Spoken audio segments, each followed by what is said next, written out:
If you're familiar with politics in the United States, specifically leftist and progressive politics, their greatest weakness often tends to be their failure to come together and compromise, usually falling into splinterism or submitting each other to purity tests where someone inevitably fails, causing causes to fall apart. However, when I see that happen, it reminds me of this quote from 1909. I find myself still occasionally forgetting that the Negroes aren't poor people for whom I must kindly do something, and then comes a gathering such as that last evening, and I learn they are men with most forceful opinions of their own. That is from Mary White Ovington, and that is from the National Negro Committee, the committee that eventually formed the NAACP. In response to this comment, as well as a few others made either out of ignorance or naivete, a woman stands up in anguish crying out, "They are betraying us again, these white friends of ours." However, W.E.B. Du Bois manages to rally the group together and to smooth over relations between the white and black people present at the committee. Later on, the committee eventually came to a resolution. We agree fully with the prevailing opinion that the transformation of the unskilled colored laborers in industry and agriculture into skilled workers is of vital importance to that race and to the nation. But we demand for the Negroes, as for all others, a free and complete education, whether by city, state, or nation, a grammar school and industrial training for all, and technical, professional, and academic education for the most gifted. What's also just as important is the context of this time. This is in 1909. Before the NAACP, there was also the Niagara movement that attempted to accomplish similar goals. However, due to infighting as to who to vote for in the 1908 election, either the Democrat William Jennings Bryan or the Republican William Howard Taft, eventually the group starts to peter out. There's also the fact that Booker T. Washington is the head of the Tuskegee Institute at this time. He's invited to the committee, but he rejects the invitation because he believes that the NAACP is too radical. He believes in an accommodationist strategy, where black people will try to be as respectful, non-threatening, and useful as possible to other Americans, and therefore violence will stop. However, the NAACP rejects this because they say, we've been doing this strategy for decades, they are still lynching us, and they are still burning down our cities in race riots.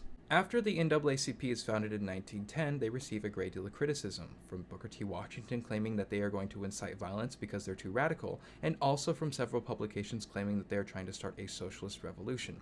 But I think about this moment often because if those people did not put aside their differences, how much progress would have been made by now?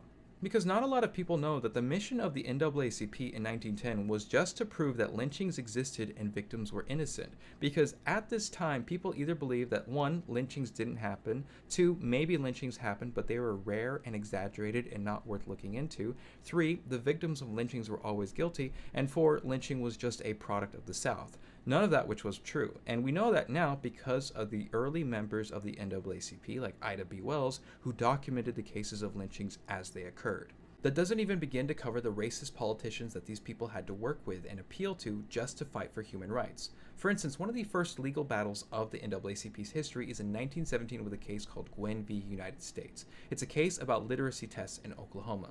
During this time, the Chief Justice of the Supreme Court is Edward Douglas White of Louisiana. Edward Douglas White fought for the Confederacy. He was a lieutenant in the Confederacy during the Civil War.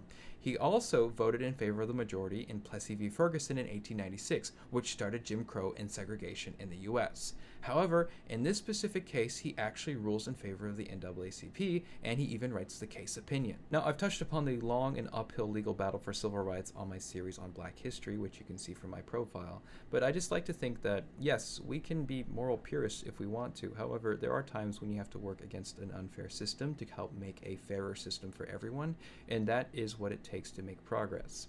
In many ways, you have to work with things that are unfair, and I think that if we keep remembering that these people before us had to work through much harsher conditions, that should encourage us even more to finish what they started.